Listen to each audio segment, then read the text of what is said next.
क्या आपने Ronald read के बारे में सुना है? वो एक चौकीदार थे जिनकी डेथ 2014 में हुई थी और उनके डेथ के वक्त उनका नेटवर्थ कुछ $8 मिलियन, जो उस वक्त के 50 करोड़ 40 लाख रुपए थे।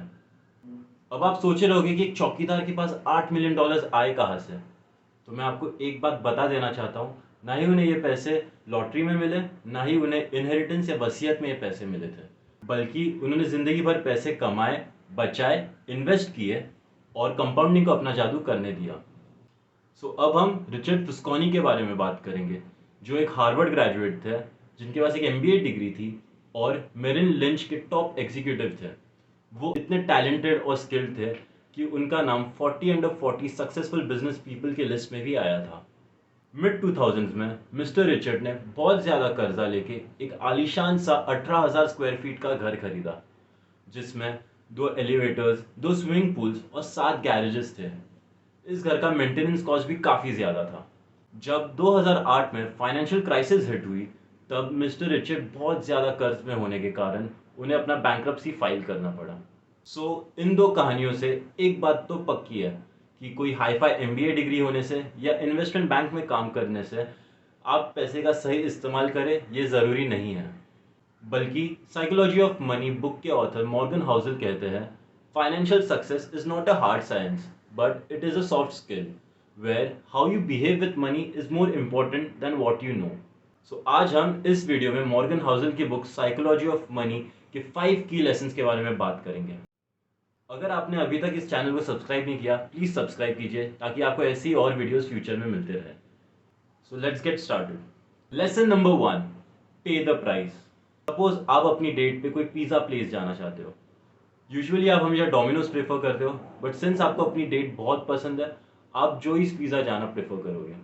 आपको पता है कि डोमिनोज का पिज़्ज़ा जोइस से काफ़ी सस्ते में मिलेगा, बट आप फिर भी जोइस उसके क्वालिटी के लिए जाते हो, आप उसके क्वालिटी के लिए पे करते हो। ऐसा ही सेम इन्वेस्टिंग में भी होता है। कोविड-19 के मार्केट क्रैश में जब बजाज फाइनेंशियल सर्विस अपने ऑल टाइम हाई से काफ़ी डिस्काउंट में मिल रहा था, उसी वक्त येस बैंक ने भी अपने न्यू शेयर्स इशू किए थे। अगर आपने उस वक्त एक क्वालिटी स्टॉक जैसे बजाज फाइनेंशियल सर्विस में इन्वेस्ट किया रहता, तो आपको येस बैंक से काफ़ी ज़्यादा रिटर्न्स मिल जाते हैं, क्योंकि आपको पता है कि बजाज फाइनेंशियल सर्विस एक क्वालिटी स्टॉक है। वॉरेन बफे का भी एक कोट है, प्राइस इज वॉट यू पे and value is what you get. Lesson number 2, it's never enough. इंसानों की एक फितरत है, जितना भी पैसा हमें मिलता जाए, हमें वो थोड़ी थोड़ी ही लगने लगती है। बल्कि अगर आप ज़्यादा पैसे भी कमा रहे हो, आपके खर्चे भी उसके साथ बढ़ते रहते हैं। मॉर्गन हाउसल कहते हैं कि आपको अपने पैसे अपना सोशल स्टेटस या अपने मटेरियलिस्टिक चीज़ों को शो ऑफ करने में नहीं यूज़ करने चाहिए। अगर आपने नेटफ्लिक्स पे बैड बॉय बिलियनर्स देखा रहेगा, तो आपको मालूम है कि नीरव मोदी और विजय माल्या के पास इतना पैसा होते हुए भी उन्होंने और पैसे का लालच किया और गलत रास्ते पे चल दिए, जिसके वजह से उन्हें देश छोड़ के भागना पड़ा। दूसरी तरफ अगर हम देखें, तो टाटा ग्रुप के जमशेदजी टाटा से लेकर रतन टाटा ने अपनी ज़िंदगी के सारे पैसे देश के विकास के लिए लगा दिए। क्या आपको मालूम है, मुंबई में एक टाटा कैंसर हॉस्पिटल है, जहाँ हर बच्चे को डायग्नोज किया जाता है और अगर डॉक्टर को लगे कि पेशेंट बच सकता है, तो उसका इलाज फ्री ऑफ कॉस्ट में किया जाता है। टाटा ने ऐसे ही भारत में सबसे पहला power plant, steel plant, car manufacturing unit और आईटी सर्विसेज भी शुरू की थी। मेरा ये मानना है कि भले आप कितना ही पैसा कमा लो, आपको सोसाइटी के लिए कुछ ना कुछ करना चाहिए। इसलिए मेरा ये वीडियो बनाने का रीज़न है कि मैं ज़्यादा से ज़्यादा लोगों की मदद करनी है फाइनेंशियल लिटरेट होने के लिए। इसीलिए प्लीज़ मुझे सपोर्ट कीजिए और इस चैनल को सब्सक्राइब कीजिए और अपने दोस्तों के साथ भी शेयर करें। Lesson number 3, save as much as you can and use that money to buy freedom. अगर हम रोनाल्ड रीड का ही एग्जाम्पल लें कि उन्होंने ज़िंदगी में ऐसा क्या किया कि उनकी नेटवर्थ 8 मिलियन हो गई। Point number 1, live a frugal lifestyle, जिसका मतलब है कि आपको अपनी ज़रूरत से कम में रहना सीखना चाहिए और आपको अपनी मटेरियल चीज़ों को शो ऑफ करने के लिए पैसे खर्च नहीं करने चाहिए। Point number 2, have a high savings rate for a long term. Morgan Housel कहते हैं कि ये सबसे इंपॉर्टेंट फैक्टर रहता है आपका वेल्थ क्रिएट करने के लिए। Point number 3, be patient and reinvest your dividends. Point number 4, invest in companies having competitive advantage, जिसका मतलब है उन कंपनीज में इन्वेस्ट कीजिए जिसका काफी बड़ा मार्केट शेयर हो।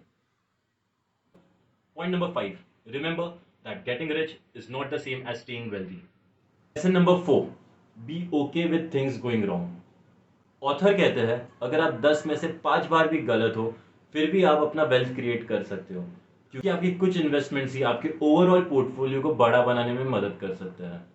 इसलिए आपको ज़्यादा स्ट्रेस लेने की ज़रूरत नहीं जब चीज़ें आपके हिसाब से ना चल रही हो।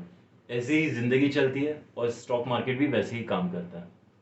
लेकिन आप वो चीज़ें कर सकते हो जो आपके कंट्रोल में है। जैसे कोई भी ट्रेड लेने से पहले अपना स्टॉप लॉस डिफाइन करना, क्योंकि एक बार आपने ट्रेड ले लिया उसके बाद मिस्टर मार्केट ही आपको अपना रिजल्ट बता देंगे। Lesson number 5, luck is very important. कुछ लोगों को लगता है कि ये इंसान सक्सेसफुल है क्योंकि वो लकी था, बट मेरा ये मानना है कि luck happens when your preparation meets an opportunity. सब लोगों को स्टॉक मार्केट में एक मल्टी बैगर चाहिए।